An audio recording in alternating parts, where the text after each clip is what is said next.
At 9:14 in the morning, the USS Abraham Lincoln receives word that Iran has submitted a new set of peace proposals through Pakistani intermediaries. The message reaches the Combat Information Center at the precise moment Petty Officer Second Class Oce is watching a contact on his passive sonar display that has been traveling in a perfectly straight line at a perfectly constant speed of 4 knots for 6 hours and 11 minutes and has not deviated once. Not once. The proposals are the story. Every command circuit on the ship is carrying fragments of the news this morning. Pakistan stepping in as mediator. A new framework delivered overnight. Washington studying the terms. A crew that has been living inside a war for 62 days is doing exactly what crews do when peace starts to feel like a real thing.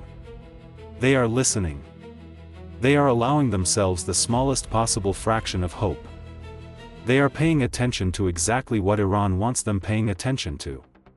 The contact on OSI's display is now 2.1 miles from the Abraham Lincoln's hull. Iran put it in the water 72 hours ago. Not a missile. Not a submarine. An unmanned underwater vehicle running on an electric motor with no crew aboard, no biological noise, no mechanical signature beyond a low-frequency hum so faint it sits right at the boundary between a trackable contact and background ocean noise, moving at 4 knots in a straight line toward a position Iran had calculated from 62 days of watching the Abraham Lincoln's patrol pattern. A weapon that was never designed to be fast because it was never designed to be detected. It was designed to arrive. It has been moving through the water for 72 hours. It has passed through every passive sonar sweep run by every ship in the formation across 3 straight days of continuous operations. Automated classification systems have logged it and dismissed it and logged it again and dismissed it again, systems built to find submarines and not built to find something that sounds like almost nothing moving at the pace of a slow walk in an unwavering straight line. OSI filed his first report at 3:03 in the morning. Contact bearing 031, speed 4.1 knots, straight track, no deviation, observation duration at time of filing 3 hours and 14 minutes. The response came back at 3:41. Consistent with large marine biologics, whale shark or similar. No further action required. OSI read the response. Then he looked at the contact. Then he kept watching. Because whale sharks do not hold 4.1 knots on bearing 031 for 3 hours and 14 minutes without a single deviation. And whale sharks do not travel in perfectly straight lines. And whale sharks do not maintain perfectly constant speeds. Nothing biological does what this contact was doing. Nothing biological had been doing what this contact had been doing since before midnight. He filed his second report at 6:17 with 6 hours and 11 minutes of continuous tracking data attached to it. Same contact, same bearing, same speed, still no deviation, still closing. Now 2.1 miles from the Abraham Lincoln's hull. The response came back at 6:44. Biologics assessment maintained. Contact not exhibiting threatening behavior. No further action required at this time. OSI closed the report window. He kept watching. The contact was now 1.8 miles from the hull. In the Combat Information Center, the Morning Watch was carrying 2 conversations at the same time. The peace proposals and the routine contact picture. The proposals were the larger of the 2 conversations. Washington responding to Iran's new framework through Pakistani intermediaries. The blockade possibly coming down. 62 days of war possibly approaching something that looked like an ending. The watch officers were professionals and they kept the ship running and they did not let the news pull them away from their duties. But the duties felt different this morning. Lighter. The way duties feel when the thing you have been bracing against for weeks might almost be over.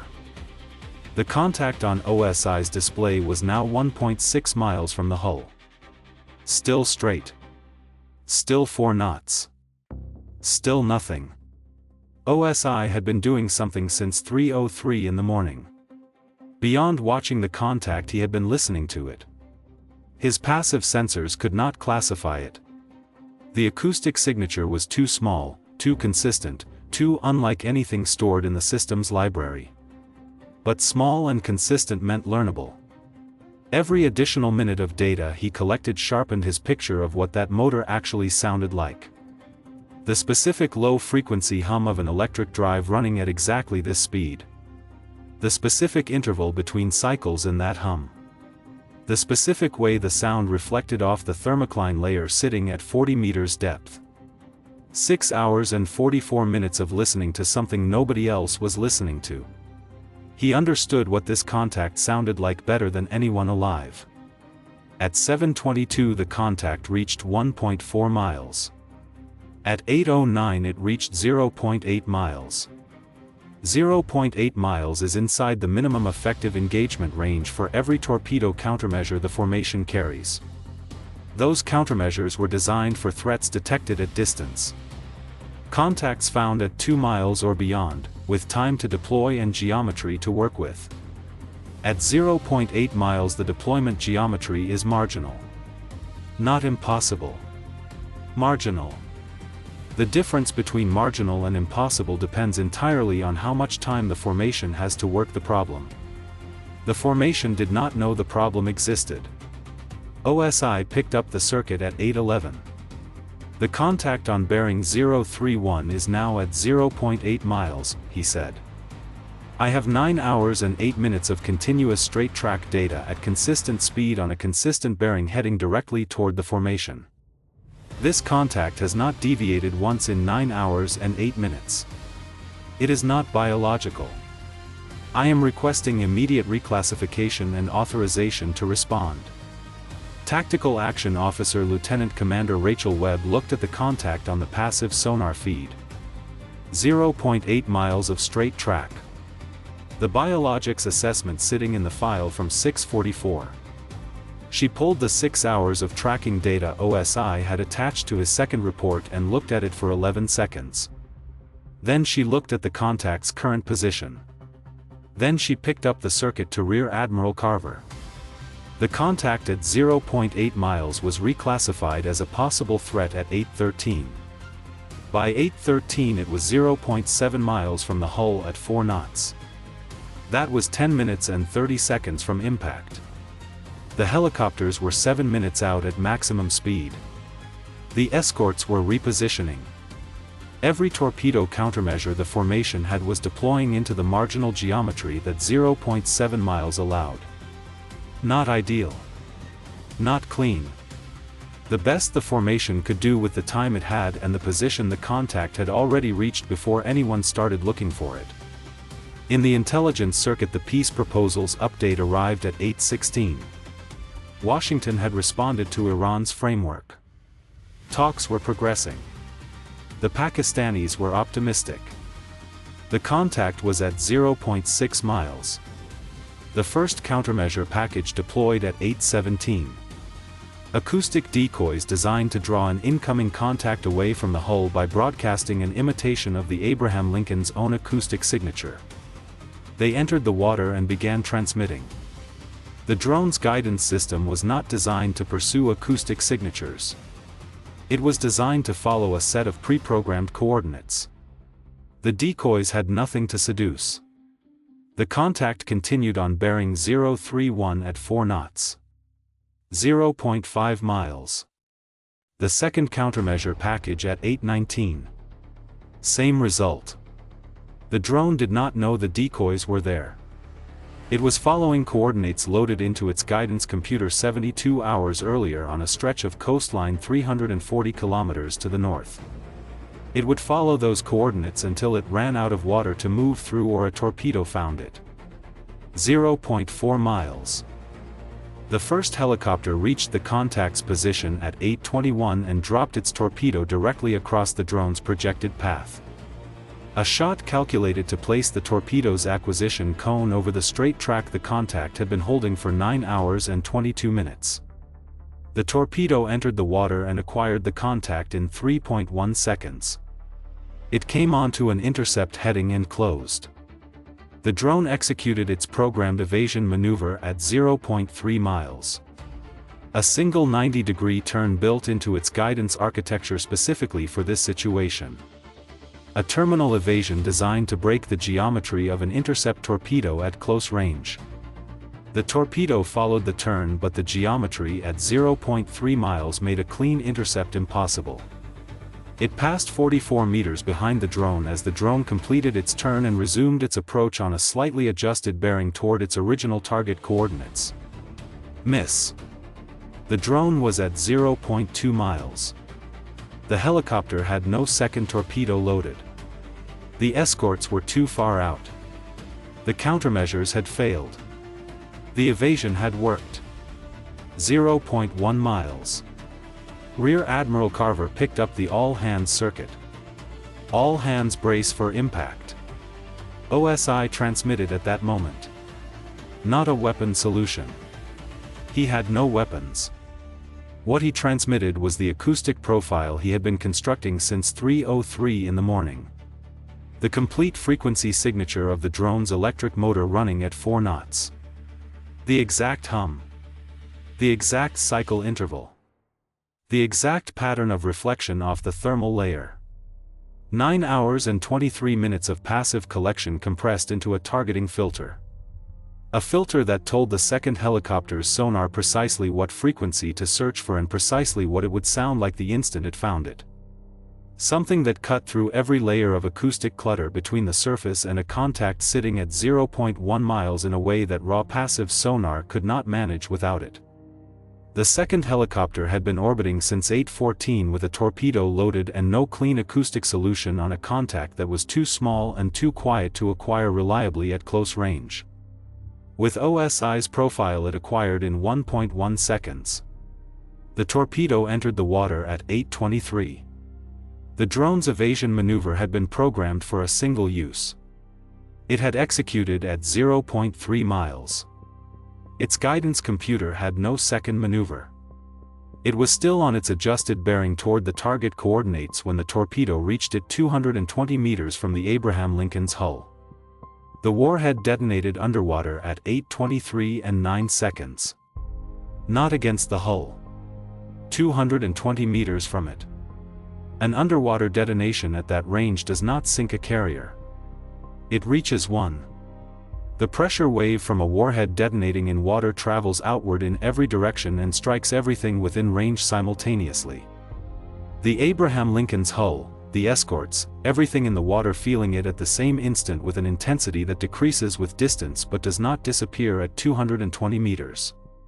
The Abraham Lincoln shuddered along its entire length. Equipment failed in 4 compartments from the shock. Systems that had been running continuously for 62 days and had never been engineered to survive an underwater pressure wave at this distance lost power simultaneously as the flex traveled through the ship's framing. 8 crew members went down. Not from a blast. From being thrown off their feet by the ship moving beneath them in a way a ship is not supposed to move. 2 were serious. Nothing breached the hull. Every compartment held. The Abraham Lincoln was damaged. The Abraham Lincoln was operational. In the sonar suite OSI wrote the contact log entry. Detection at 0303. First report filed at 0303. Second report filed at 0617. Reclassification authorized at 0813. Contact destroyed at 0823 and 9 seconds. Total track duration from first detection to destruction 9 hours and 26 minutes. Distance at first detection 2.8 miles. Distance at destruction 220 meters. He did not write anything after that. The log said everything it needed to say. The launch position, the point on the Iranian coastline where the drone had entered the water 72 hours earlier, tracked through passive signals analysis from the moment the drone's guidance computer had transmitted its final pre-launch position update, received 8 cruise missiles at 8:31. The coastal facility that had built and launched the drone ceased to exist at 9:17. The research facility 140 kilometers inland where Iran's unmanned underwater vehicle program had been developed across 4 years, identified through technical signals analysis collected during the 9 hours and 26 minutes OSI had spent passively listening to the drone's motor, received 8 cruise missiles simultaneously. It ceased to exist at 9:17 and 44 seconds. Iran had submitted peace proposals through Pakistan at 6 in the morning. The drone had been in the water for 66 hours when those proposals were transmitted. They were not cover for the launch. The launch had happened 3 days earlier. The proposals were designed for the final hours of the approach. Something for every command circuit to carry. Something to hold the formation's attention on exactly what Iran needed them focused on while a weapon that had been crawling through the water for 72 hours covered the last miles to its target. It came within 220 meters of working. It failed because a petty officer second class noticed at 3:03 in the morning that something moving in a perfectly straight line at a perfectly constant speed for 3 hours and 14 minutes did not behave like anything alive, and spent the next 9 hours and 20 minutes listening to it with such sustained attention that when the moment arrived he could hand a helicopter's sonar the exact frequency it needed to find a contact too small and too quiet to find any other way. America's response erased the launch site and the program that had built the drone within the same 44-second window. Iran had sent peace proposals at 6 in the morning. By 9:17 the program that had taken 4 years to build was gone. The Strait of Hormuz was quiet at 9:18. The proposals were still on the table in Islamabad. The Abraham Lincoln was still on station. And somewhere inside the passive sonar suite of the most powerful carrier in the world a petty officer second class was still at his display, still listening, still watching the bearing where the contact had been.